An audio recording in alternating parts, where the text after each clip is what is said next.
Khan sir ସାରା ଦେଶରେ ଲୋକପ୍ରିୟ। ତାଙ୍କର ପାଠପଢ଼ା ଶୈଳୀ ଛାତ୍ରଛାତ୍ରୀଙ୍କ ମଧ୍ୟରେ ପାଠପଢ଼ା ପ୍ରତି ଆଗ୍ରହ ସୃଷ୍ଟି କରିଥାଏ।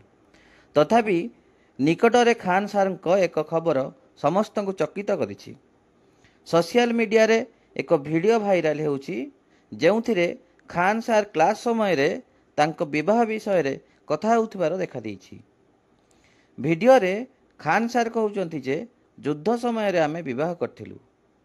ଏବେ ଆମେ ତୁମ ସମସ୍ତଙ୍କ ପାଇଁ ଏକ ଭୋଜିର ବ୍ୟବସ୍ଥା କରିଛୁ।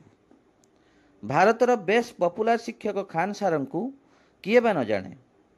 କମ୍ ଟଙ୍କାରେ ପିଲାଙ୍କୁ ମହଙ୍ଗା ଶିକ୍ଷା ଦେବା ପାଇଁ ସେ ବେଶ୍ ଜଣାଶୁଣା। କିନ୍ତୁ ଖାନ୍ ସାର୍ଙ୍କୁ ନେଇ ଏକ ବଡ଼ ଖବର ଆସିଛି, ଯାହା ଶୁଣିଲେ ଆପଣ ବି ଆଶ୍ଚର୍ଯ୍ୟ ହୋଇଯିବେ।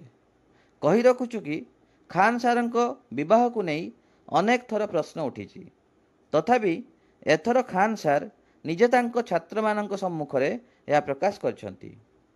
ଏହି ଭିଡ଼ିଓରେ ଖାନ୍ ସାର୍ କହୁଥିବାର ଦେଖାଯାଉଛି, ଗୋଟିଏ କଥା ଅଛି ଯାହା ମୁଁ ତୁମ ସମସ୍ତଙ୍କୁ କହିନାହିଁ। ମୁଁ ଅପରେସନ୍ ସିନ୍ଦୁର ସମୟରେ ବିବାହ କରିଥିଲି। ଏବେ ମୁଁ ତୁମ ସମସ୍ତଙ୍କ ପାଇଁ ଏକ ଭୋଜିର ବ୍ୟବସ୍ଥା କରୁଛି।